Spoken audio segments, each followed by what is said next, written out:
एक कावळा असतो आणि तो ह्या झाडावर त्या झाडात फिरत असतो आणि उन्हाळ्याचे दिवस असतात. त्याला खूप तहान लागली असते. तो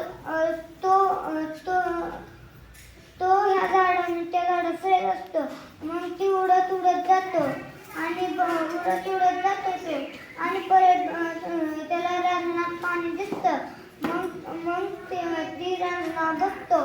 मग ती विचार करायला लागतो, अरे ह्याच्यात तर पाणी थोडंसंच आहे. मग ते इकडे तिकडे बघायला लागतो.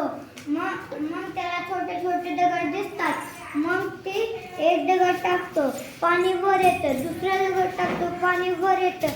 तिसरा दगड टाकतो, पाणी वर येतं. चौथा दगड टाकतो, पाणी वर येतं. असं हळूहळू करत करत पाणी वर येतं आणि कावळा पाणी पितो.